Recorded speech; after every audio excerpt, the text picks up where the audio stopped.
The salvage beacon had been pinging for 3 weeks before anyone bothered to investigate. Captain Vexlar clicked his mandibles in satisfaction as the sensor data streamed across his displays. The ship was huge, easily 4 times the mass of his salvage vessel, the Prophet's Edge. Human design, pre-Confederation era, probably worth a fortune in rare earth metals alone. Thar, he called to his navigator, match velocity and prepare boarding protocols. Standard sweep, power cores, intact data modules, anything not welded down. Thar's antennae twitched nervously. The insectoid Chither were naturally cautious, which made them excellent navigators but terrible business partners. Captain, the designation identifies this as the Constantine.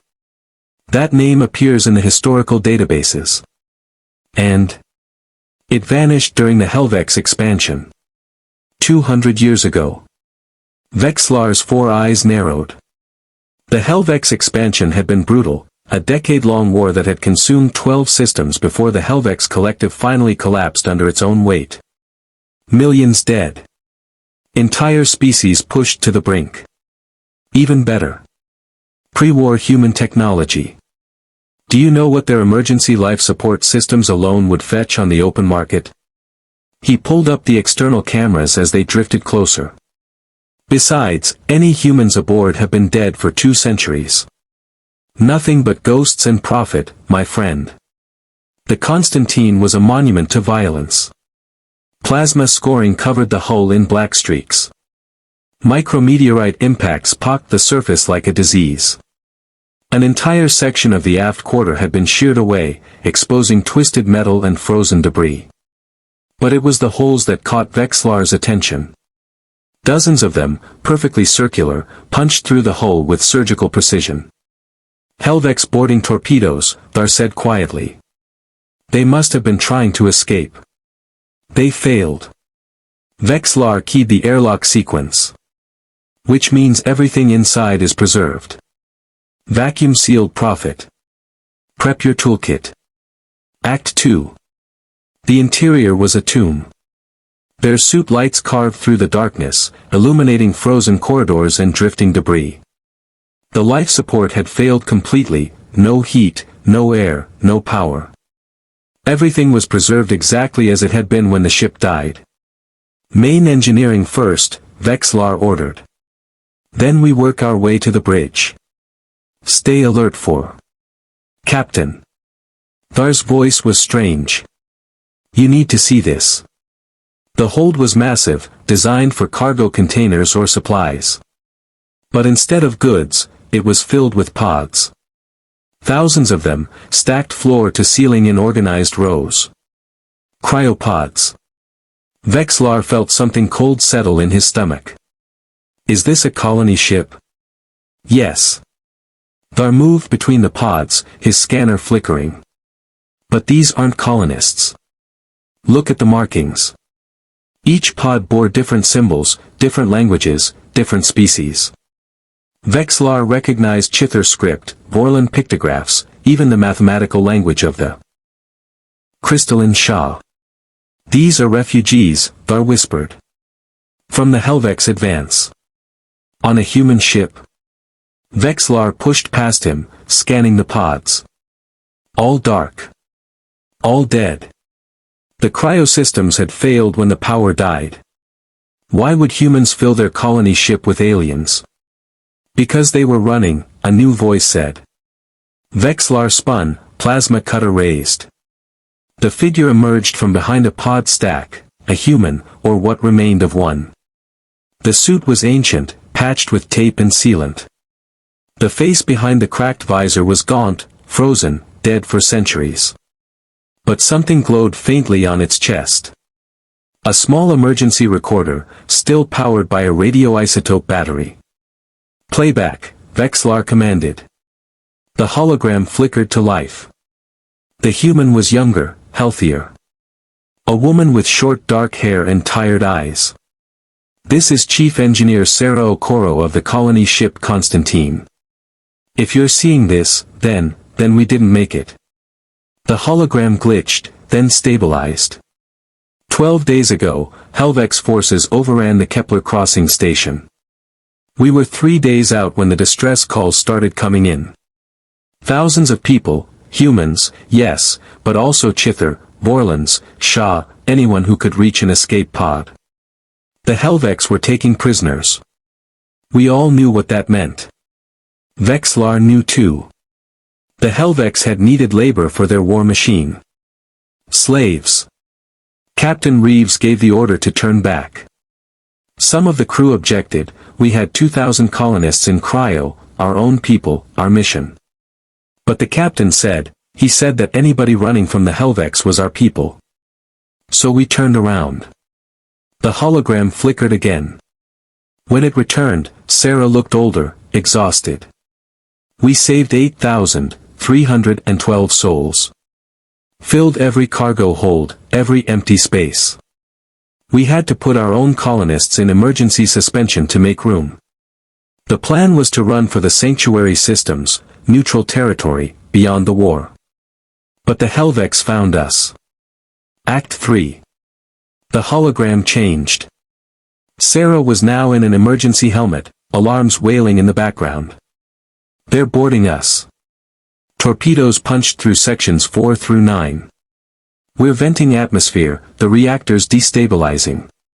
Captain Reeves ordered us to divert all power to the refugee holds, keep their cryo-pods running as long as possible.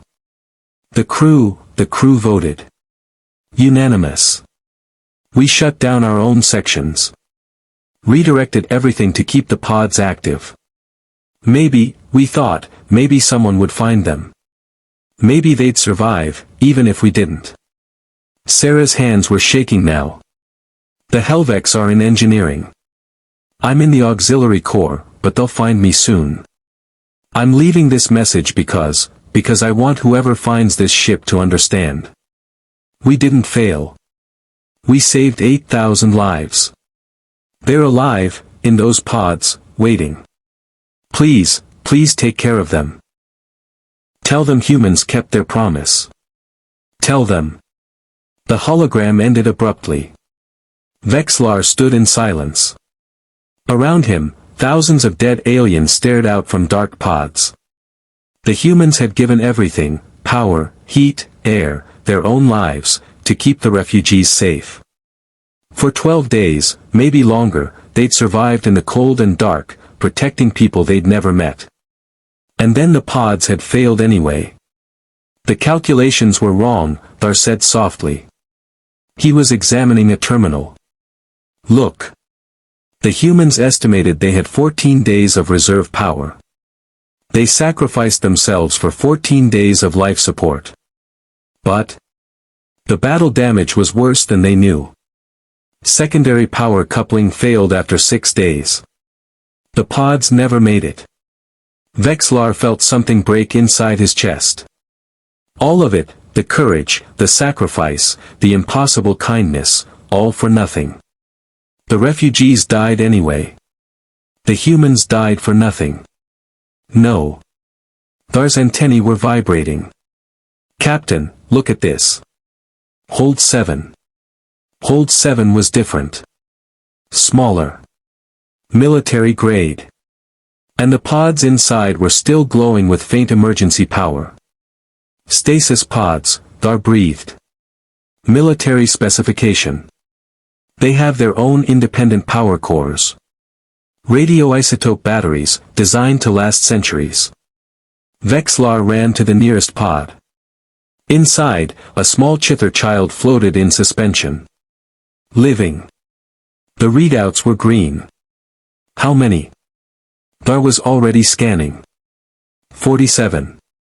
All children. Different species. The humans must have moved them here as a last effort, into the only pods that would last. 47 children. Out of 8,000. But alive. Epilogue. 3 months later, Vexlar stood on the observation deck of the salvage station, watching as the last child was reunited with her family. A Shah juvenile, crystalline structure humming with joy, rushing to embrace parents who had thought her dead for 2 centuries. Thar approached quietly. The Confederation Council has approved the memorial. The Constantine will be preserved in orbit above New Kepler. A reminder. Of what? Failure? Vexlar's voice was bitter. They saved 47 out of 8,000. No, Captain. Thar's voice was gentle. A reminder that humans tried to save 8,000. That they gave everything for strangers. That they chose to sacrifice themselves rather than abandon people they could have left to die. Vexlar was quiet for a long moment. Below, the Shah child was telling her story to a growing crowd. Soon, everyone would know. The news was already spreading across the Confederation, the human ship, the impossible choice, the 47 miracles. We found something worth more than salvage, Thar continued. We found the reason the humans became peacekeepers. Not because they're the strongest or the smartest. But because when they see someone suffering, they can't look away. Even when they should. Even when it costs everything. The gravity of kindness, Vexlar murmured. What? Something Sarah Okoro said in another log. Some species are held together by fear, or logic, or survival instinct. Humans are held together by the gravity of kindness. It pulls us toward each other, toward anyone in need, and sometimes that gravity is stronger than sense. Far below, the Chithar child he'd found first was learning to smile again, surrounded by family. 47 children who would grow up knowing that strangers died to save them. Who would tell their children, who would tell theirs? The Constantine hadn't failed. Its crew had planted seeds that would flower across centuries. And Vexlar understood, finally, why humanity had been asked to keep the peace. Because peace wasn't maintained by those who were best at war. It was maintained by those who understood the weight of every life, the value of every soul. By those who, when forced to choose between their mission and their mercy, chose mercy. Every time.